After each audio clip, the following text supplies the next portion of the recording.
Good afternoon, everyone. Thank you for joining us for this month's Innovations webinar. My name is Fernando and I come with the Region 9 Head Start Association, and I will be your webinar host today. So feel free to contact me via the chat option of Zoom with any logistical questions you may have regarding audio, video, or any connection issues. This webinar session will be recorded and will be made available for on-demand consumption after today.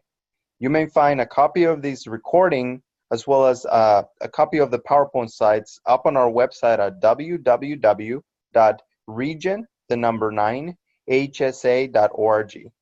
We encourage your participation, so feel free to send us your questions via the Q&A option of Zoom or by simply selecting the Raise Your Hand button, which will allow your microphone to be unmuted to speak directly to the entire room and the panelists. We will also allow the last 5 to 10 minutes at the end of the presentation for any questions or discussions. Now, it is my pleasure to introduce our topic for today, University Nevada, Reno Early Head Start Home Visiting Program, PAR Outreach. And our facilitators today, Jamie, Selby, and Maria Reyes. Thank you. Hello, everybody, and thank you so much for joining us today.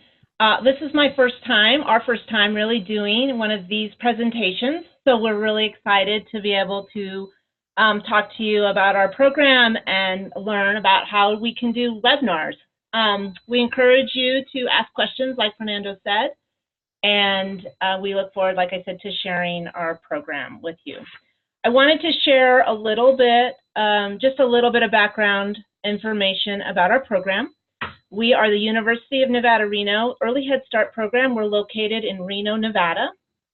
We are a program which is under the Child and Family Research Center, which is also part of the University of Nevada, Reno's College of Education. We are funded to serve 205 children and families through our center-based and home-based programs. Our home visiting program serves 52 children through our Early Head Start funding and 25 families through our McV funding. We have 6 full-time home visitors who are all certified in the Parents as Teachers and Maternal Mental Health curriculum. We currently have 4 home visitors who go into the jail once per week to provide education and support to pregnant women.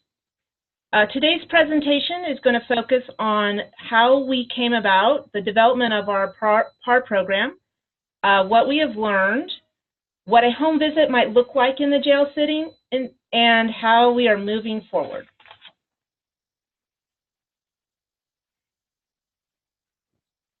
My name is Jamie Selby. I am a licensed social worker with the state of Nevada. I've been working with children and families for about 25 years now. I've been with UNR since 2006, and I am the supervisor for our home-based program. I'm really fortunate to have home visitors who have been with our agency for more than 5 years, and some of them have been with our program for 15, going on 15 years. We have very little staff turnover in our home-based program, which allows us to develop and improve our services that we provide. I'm going to let Maria introduce herself. Hi, this is Maria, and I am a home visitor with UNR Early Head Start. I've been in the family services field and education for about 10 years now. I have an associate's degree in early childhood education, a bachelor's degree in human development and family studies, and I'm currently in grad school to extend my human development and family studies knowledge. So I've been home visiting for a little bit over 3 years, and I was lucky enough to be part of the startup of the jail program. We'd like to start with actually a polling question. We'd like to know a little bit about who we have in the audience today. So we're looking to see if you're a program supervisor, if you're a home visitor, if you're an administrator, maybe a funder, maybe you're a teacher, social worker, counselor, or maybe you're something else in the field. And so we're just trying to get a feel for who we have in the audience.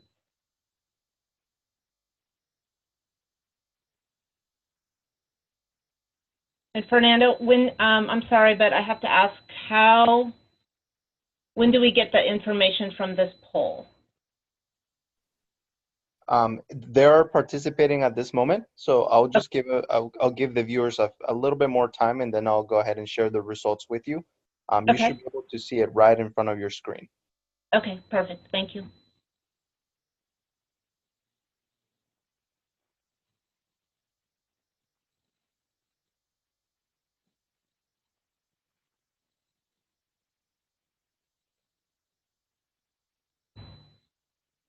Okay, great. So it looks like we have quite a few program supervisors, several home visitors, some administrators. Okay, a funder, that's great. A social worker. Okay, awesome. It's good to know a little bit about who our audience is. The other question we have, we're going to ask one more question because we want to know a little bit about who you are. We want to know if you have experience working in either the justice system, possibly with people who have substance abuse issues, working with the homeless population. If you have experience providing prenatal education, maybe you work in the mental health field or possibly other fields.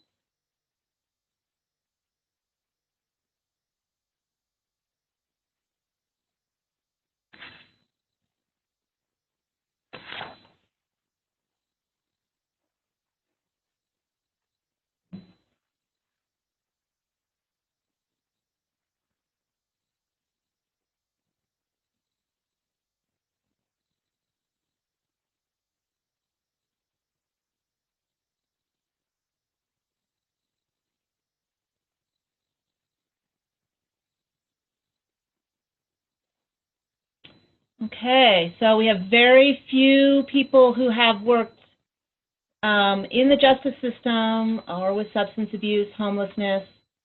Some have provided some prenatal education, some mental health services, and some other services. So good to know who we're sharing with today. Thank you for that.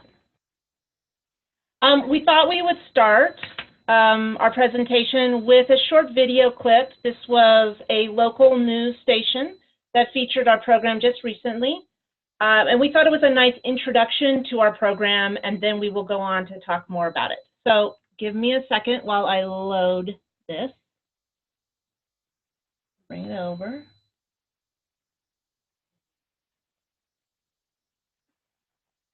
Okay. In other news, a local jail is getting national attention for the way they're treating pregnant inmates and mothers. News 4's Kristen Edwards is live in the newsroom tonight to tell us about Head Start and how it's helping women break the cycle of incarceration. Kristen? Well, Joe, this program, like you said, is called Early Head Start. The women who enroll in it meet every week with certified educators for support to learn how to be the best mothers. Right now, I'm 20 weeks. Baby's bigger than banana is what I was just told. Behind bars and pregnant. It's a reality Danielle Matheson calls less than ideal. Being pregnant in here, it's not good. She says drawing pictures for her child is a good distraction. You know, pay attention where you are.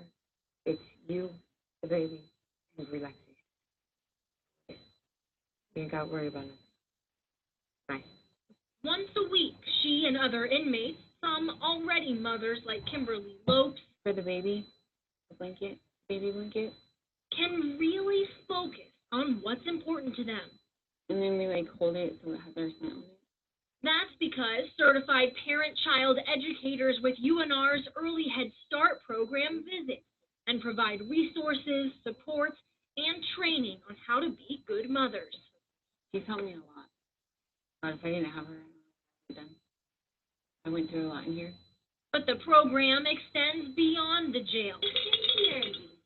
After release, Head Start stays with them, offering free in-home visits and childcare. I went from having nothing to having everything. And for there to be a program that's willing to help people out who really weren't the greatest in society, it encouraged you to do better. Now, Early Head Start kicked off at the Washoe County Jail in 2016. 26 women have enrolled in the program. Live in the newsroom, Kristen Edwards reporting. Right, they've faced so many challenges. Nice they have this report. For sure. Thanks, Kristen. Well, according to Head Start, studies have shown that children with incarcerated parents or who were incarcerated at one point are at a higher risk for poverty compared to other children. They also have a higher risk of failing school, truancy, and other issues. Head Start says that this is because of parental addiction, inconsistent parenting, and the absence of an emotional relationship.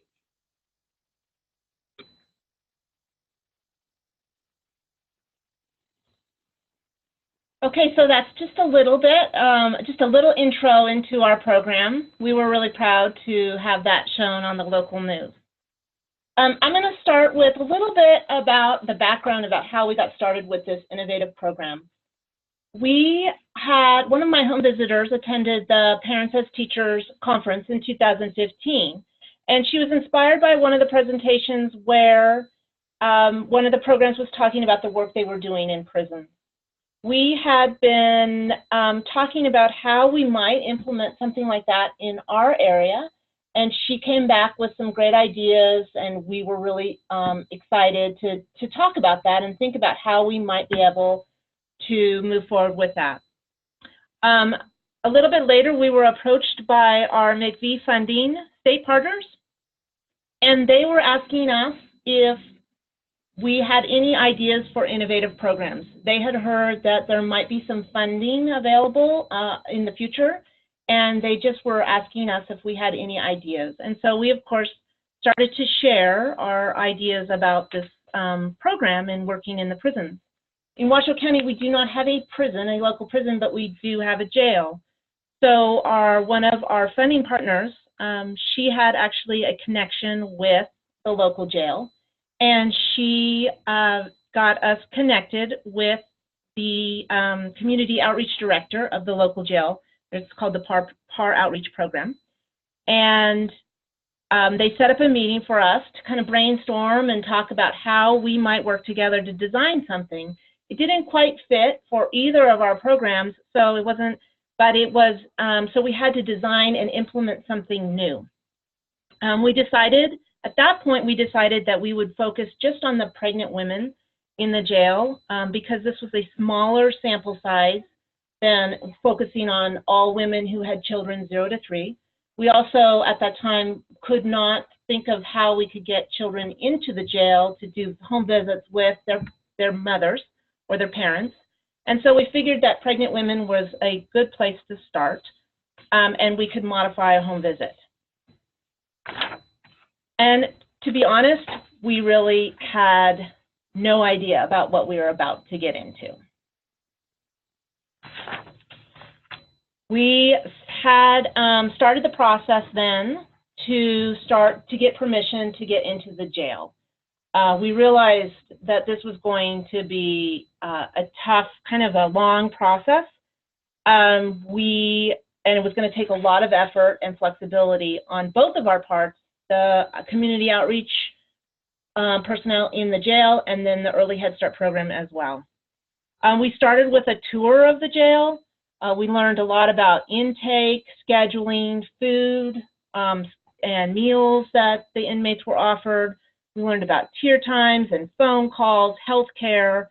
Then the next step was that we had to take an orientation. This was an all-day process, and we were quite surprised when we found out that they talked about hostage situations, what we would do in those situations, possible tools and weapons that inmates would build, or the things that we should look out for. There was, of course, lots of rules that we had to abide by that we don't really think about on normal home visits, but we had to think about what we could bring into the jail. We weren't allowed to bring in staples, paper clips. We had to think about our dress code. In our home visiting program, we don't have a uniform, but for the jail, we decided that we needed to all wear similar t-shirts, and so we had Early Head Start shirts made up. We were not allowed to do any we were not allowed to touch inmates in any way, so you can't shake hands, you can't give hugs, you can't do anything like that. So that was a new process. We weren't allowed to bring in our phones. We couldn't have any contact with anybody on the outside so we couldn't connect with family members or other people who might ask us to, if we could get a message to somebody. We learned quickly that we weren't allowed to do that. We had to learn about, I talked about dress codes, closed-toe shoes, things like that. As the supervisor, I realized that this was going to be a long process, and I did not want to make this mandatory for all of our home visitors to participate if it wasn't something that they felt comfortable doing. So I did ask for volunteers out of our home visitors, and 5 out of the 6 said that they wanted to pursue this and learn and do the job and work with the inmates. So those 5 started a background check, which is very similar to the background checks that deputies have to do. We all probably, as home visitors, everyone or social workers, you have to get fingerprint clearances, but this was very much more in-depth. It was fairly intrusive, and it was intimidating, I would say, the very least. It took about 4 months from the time we did our initial application to the time that we actually got the first full three cleared. There was an initial application. We had to meet with a deputy, and he interviewed us based on our application. They did credit score checks. They checked references. They did our driver's background. They asked us if we had any family members who had any experience, who had ever been arrested for anything. They asked a lot of personal questions, maybe divorce, things about your relationships. They wanted to know anything about you that could possibly be used by an inmate to manipulate you or get information. So we all passed. Some of us were a little concerned if we would pass or not, but we did pass. And then we received our badges to be able to go in and out of the jail as program specialists. They expedited 3, and that took, like I said, 4 months to get those 3 background checks clearance, and then the other 2, it took another few months for them to get cleared as well. During that time, we also started researching other programs to see if there was anything that we could start modeling our program after. And we found that there are similar programs that work in prisons, but there's not any that we have been able to find that actually work in the jails. And a jail setting we have found is quite different than a prison, and we'll talk about that a little bit more. But it's been definitely, we've had to kind of create the program as we go along, and we've had to really, like I said, be flexible and change things and be adaptable as we learn. All right, so I will be talking about our first home visiting experience within the jail. As it was expected, it was a brand new experience. The process of setting up for a home visit and the environment itself was definitely very new to us. To start off with, it was pretty easy checking in, but we had to walk through the maze-like hallways to get to the programs unit, and that was an adventure based on memory from that one day that we did the all-day orientation. We did pretty good getting to the programs unit, but on our way out, we did get lost within the jail, but luckily they have cameras and speakers all around, so someone in area control was able to speak through the overhead speakers and clearly saw that we were lost, so they guided us to the door we needed. Throughout our time at the jail, we've noticed differences in our regular home visiting settings that we don't see in other home visits and that we do see at the jail. So for example, it's just a different atmosphere. The jail has a different feel to it, and we can see it through some of the behaviors from the deputies, from the staff in the area control units. They display more authority, something that we're not used to seeing so much in our daily visits.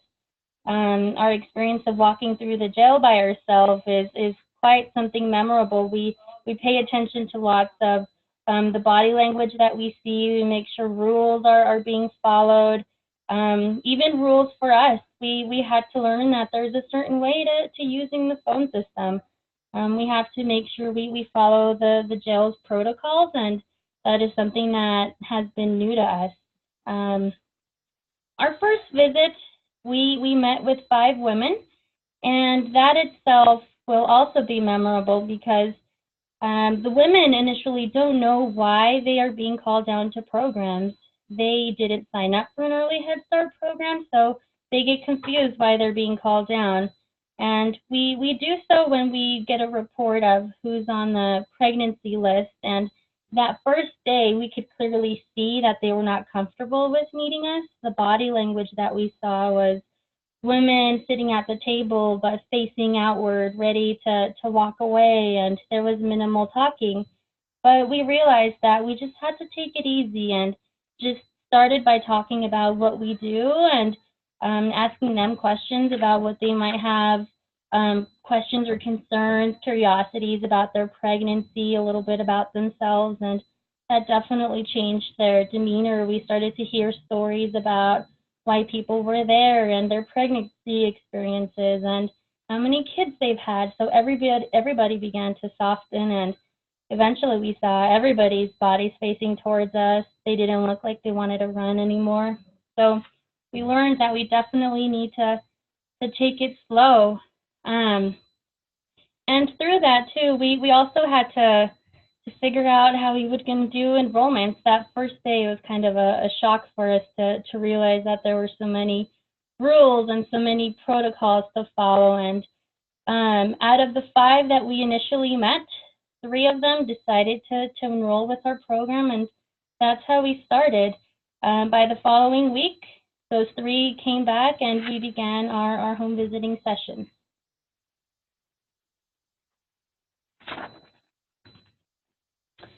So when we began with our home visits, we came in thinking we could initially start with our foundational visits that we do from parents as teachers, but we realized that we really needed to take it slow.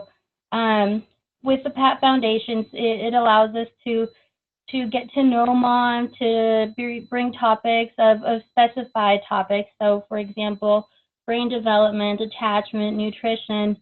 But we realized that within the jail setting, we had to be more flexible and we needed to meet these moms where they were at. For example, there might be a mom who would be there for a while and we could follow her, continue with visits for a while, so that way we could keep on with the regular foundational visits. But a mom who was going to be released within a few days had more specific goals and needs. This put a twist to how we organized our visits. For example, if we knew that she was going to be released soon, we got into kind of survival mode. We started to brainstorm on resources that this mom could reach out to. How could we provide information before her upcoming release date? We ended up turning our home visits into a coaching session where we would set up some goals, whether it was goal setting for her upcoming court date or upcoming release, or perhaps resources for mental health services. So throughout these visits, we realized similar topics kept arising. And in the graph above, you can see that those were the most common things we kept hearing about. Those were the most common requests that we heard. So for example, more information about how can I set up temporary custody for my child, or how do I continue with visits for them. More information on substance abuse. Many of the women that we've come across end up going on methadone. So we ended up researching about methadone effects. What does it do to mom? What does it do to baby? Why is it so important? So we realized that even though we tried to stick to the foundational visits, for some of these women, it was easier and better to stay flexible. And even with that, we still try to organize our visits with some being careful with it. We always try to include information based on child development or their prenatal care. We focus on parenting goals. We provide handouts and information on community resources or even perhaps an application. We try to keep them active, engaged in these visits.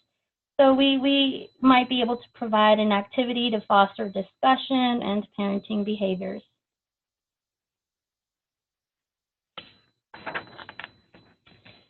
So one of the things that we keep coming across is the continuous flow of new pregnant women who come into the jail.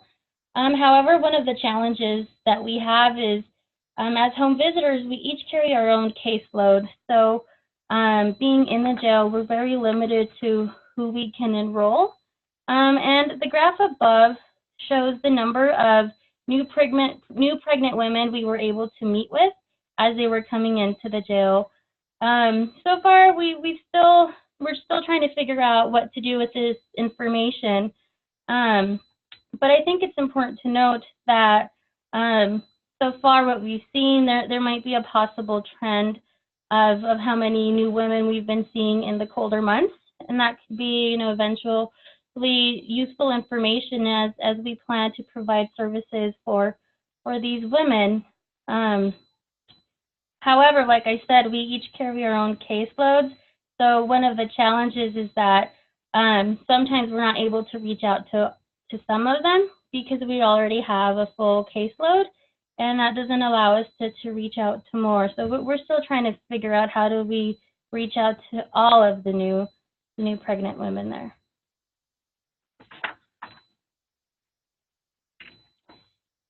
So since our program arrived to the jail, we have seen 64 on our reports that show how many pregnant women are coming into the jail.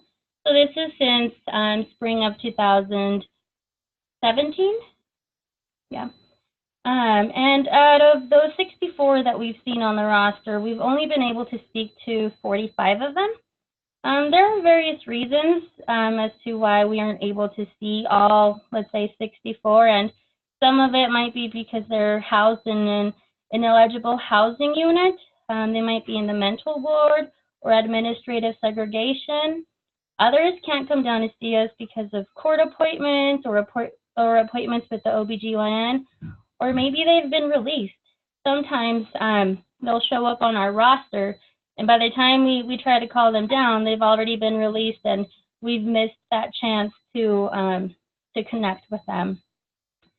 And also, with early Head Start home visiting, we're often placed in settings that vary from one another, and we expected that walking into the jail was definitely going to be one that separated itself from the rest.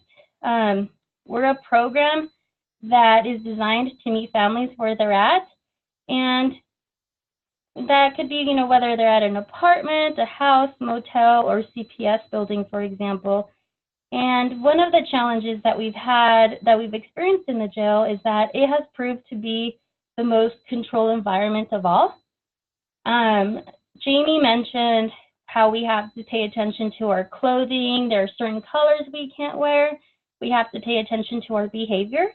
We definitely can't shake somebody's hand as we're meeting them. So one of the challenges that we've faced in this environment is that there are so many rules, and rules is what makes the key difference. There's a difference in the atmosphere, the limitation in activities. We've had a checklist approved of what materials we could bring in. There's been a limitation to access of resources. When we usually do our home visits, we often, if there's an urgent case, we might bring out our cell phone and try to, do a web search on the nearest food bank or what time the welfare office closes. When we are down at the jail, that is something that we don't have. And I think most of all, one of the challenges that we faced is we are a program that focuses on prevention of challenges for our families. And at the jail, we're able to provide parenting education prenatal education, and that helps solve some of the primary prevention. We try to slow down some problems, trying to work on that secondary prevention skill. And sometimes we even focus on the tertiary, where we're looking at the long-term goals. But with the jail, we sometimes see all of those within one visit.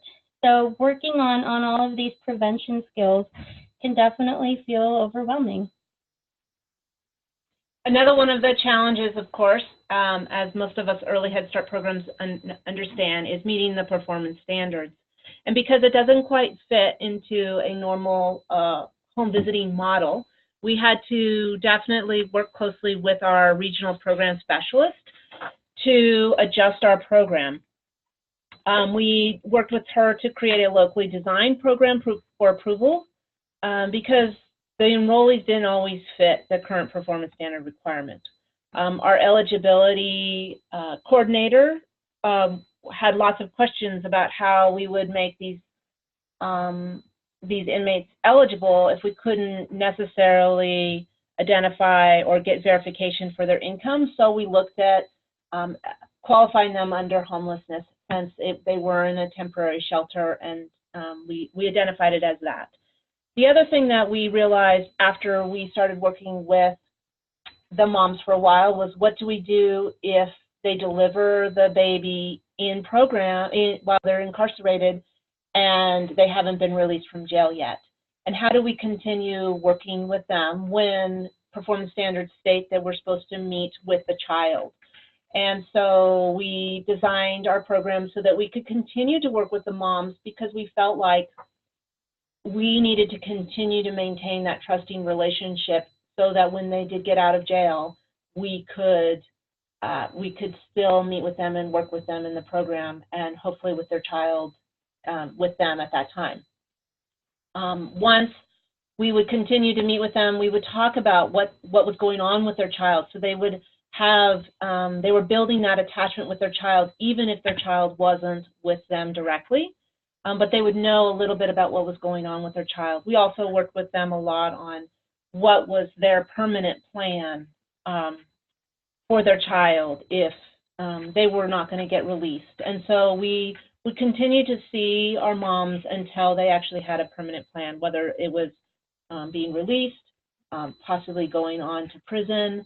And then we would try to connect with wherever the child was at that time too, and make a relationship with the family so we could continue working with the child.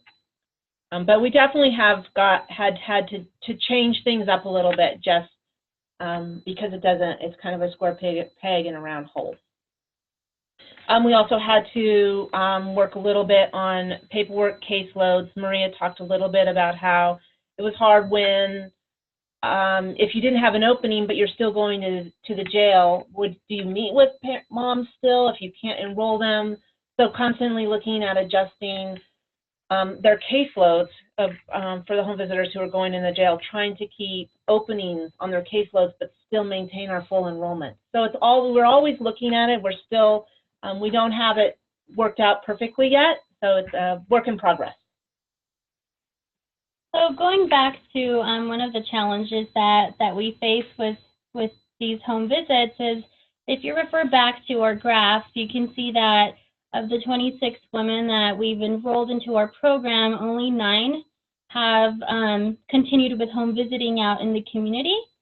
As we know, building a trusting relationship with new families is essential to the effectiveness of home visiting. And for some of these women, we did not have enough time to build trust and confidence between the mom and the home visitor. And what we noticed is that if they were released soon after they enrolled, we found that only a handful of these women reached out to our program, but none ended up following through to continue with the program. So it definitely shows that building a trust with our families goes a long way. Another reason why we found that it's been hard to continue to visit after release is if they were sent away to prison. Some of the women on our caseload end up being transferred away, so that just puts a dead end to how we could continue. Some of the women have been transferred to treatment centers, Some treatment centers have a blackout period, so that inhibits our ability to communicate with them.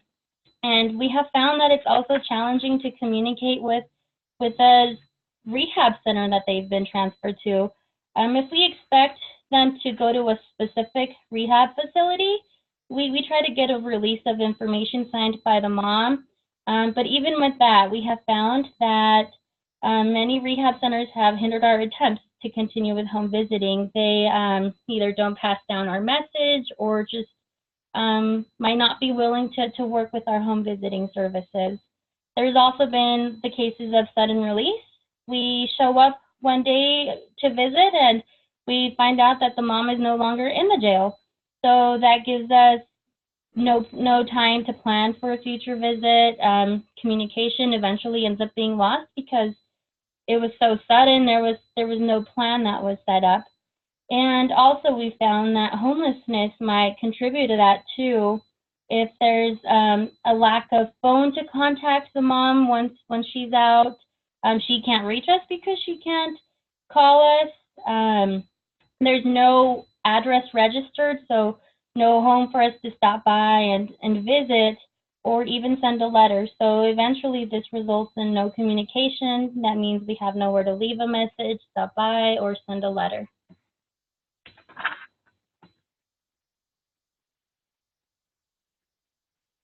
So definitely we've had some challenges, but we are continuing to evolve.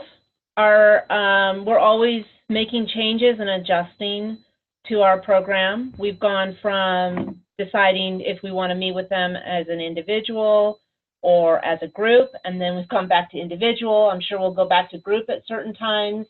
So as I go back to the very beginning when I said there was lots of flexibility required for this program, it definitely is. You have to be able to adjust. And then lots of communication. We've also discovered that there's lots of topics that they really want to hear about. So we learned that they want to learn about prenatal development, about healthcare, especially what it should look like inside the jail setting, drug use, what it does to the baby, to them, and recovering from that as well. We learned that they are often seeking out mental health services.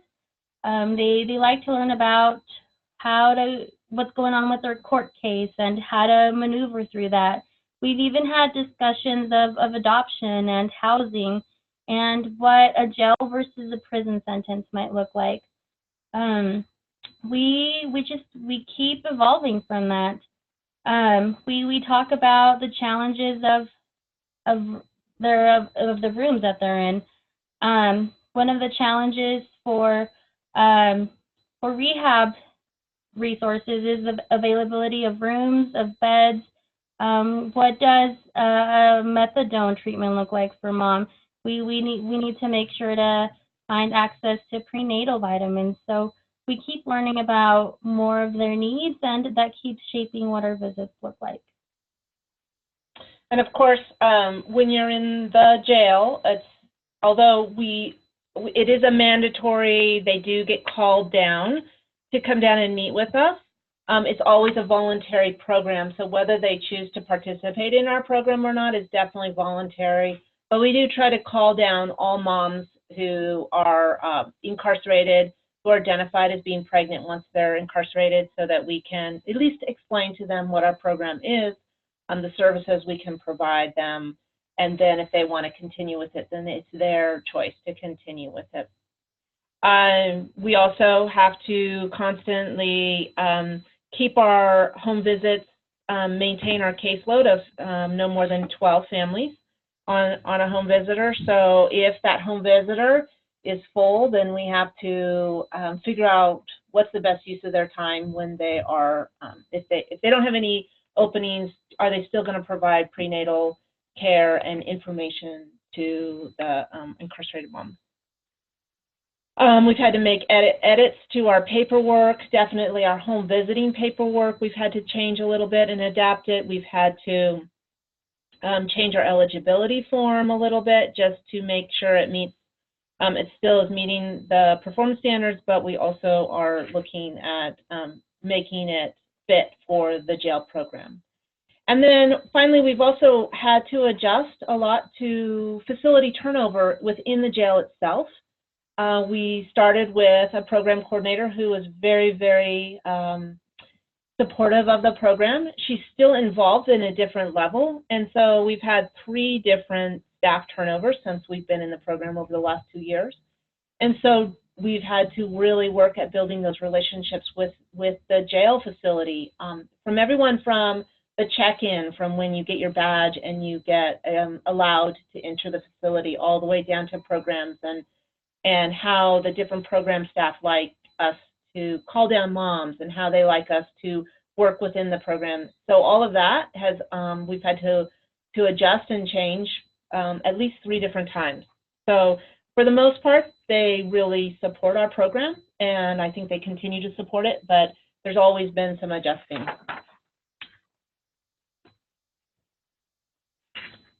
So with the thought of improvement and effectiveness came the motivation to begin research. After receiving IRB approval within the University of Nevada, Reno, also known as UNR, and permission from the PAR Detention Center, in the spring of this year, research began to take way. I was able to conduct a focus group with the pregnant inmates at the time that they were there in the spring. And for comparison, I also conducted a focus group with non-incarcerated early Head Start home visiting families. And in addition to that, a focus group with early Head Start home visitors and personal interviews with former jail moms were conducted.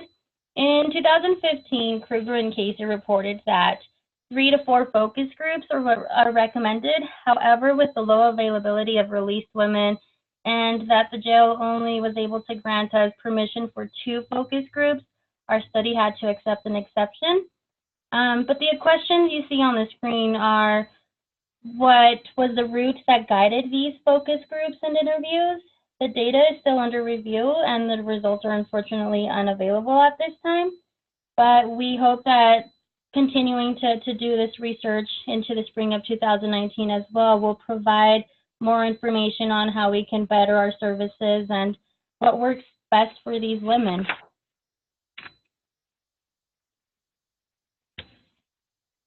So moving forward, we just really want to continue to adjust our curriculum, work at improving our caseloads to meet the program's needs, look at policy and how we can change a little bit of a policy in order to best fit this program. We continuously reflect on our work. We have regular meetings to talk about our work. And changes that we need to meet and challenges that come up. Definitely, we've found that home visitors need a lot of reflective time because it does bring up some hard issues to deal with. And so we want to provide that time. As a supervisor, I want to provide that time for the home visitors to be able to just reflect on what they're learning and the hard stuff that they're facing on these home visits. We want to definitely improve how we follow inmates after the release. We want to look at maybe collaborating with other programs in the community so that we can work together, places where the inmates can go, just so that we can continue to support them and have better communication with those programs and all be working together to help support these moms. We are always looking for ongoing training and support. Because this is a new program, we need to look at ways like Maria had talked about as far as ways to work with substance abuse issues, those are, or mental health issues. We've done a research, there's a national research coming out that shows the positive impact of these programs, especially with the prisons and the recidivism rates. If you work with moms who are incarcerated and you work with them on attachment, it can have a positive impact on the moms staying with their children and also for the children later on in life. And UNR and EHS are continuing to do research like Maria just said, and look at our program specifically and what the effect is for us.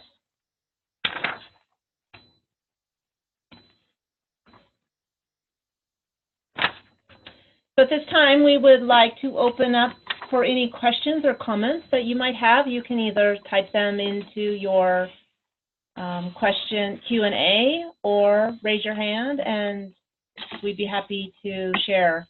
We would love if you have some comments on how you think we can improve our program, because it is a new program and we are definitely open to feedback and ideas, and would love to share information with other people who might have suggestions.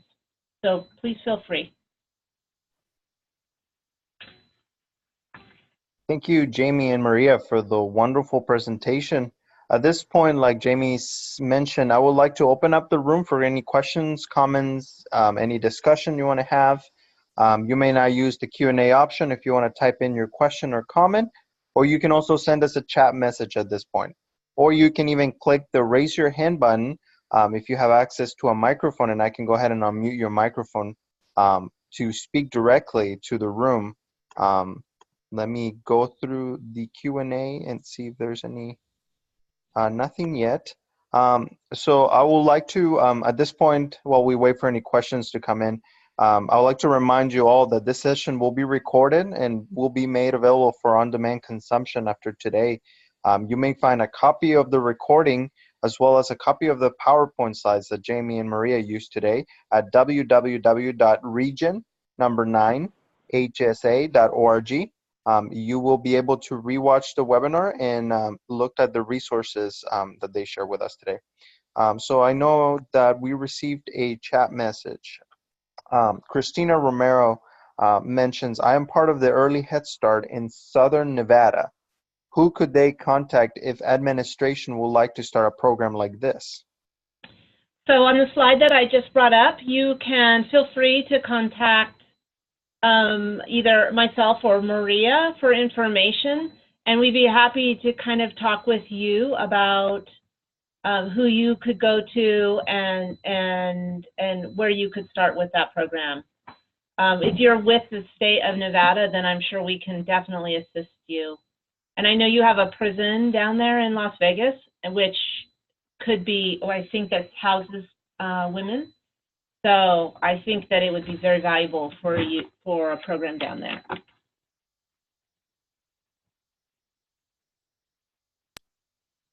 Great, thank you so much for your questions. Anyone else? Feel free to use the Q&A or send us a chat message before we wrap up. As Jamie mentioned, feel free to contact us also at the association, either through our website or through the contact email, that Head Start R9 email, with any questions that you have for Jamie or Maria, or any other questions regarding this session. I mean, we're happy to redirect your comment or question to them as well. Okay, so I'm not seeing any other questions coming in. Thank you, everybody, for attending this month's Innovations webinar. I hope you enjoyed it. I want to thank again our two facilitators, Jamie and Maria, for their time and knowledge. This presentation was wonderful, and I'm just another spectator. I really appreciate them sharing this with us, and I truly enjoyed it. I hope everybody has a great rest of your day. Thank you again, Jamie and Maria, for joining us today, and we'll see you all on the next webinar session. Thank you. Thank you for inviting us to present. We appreciated it too. Thank you so much.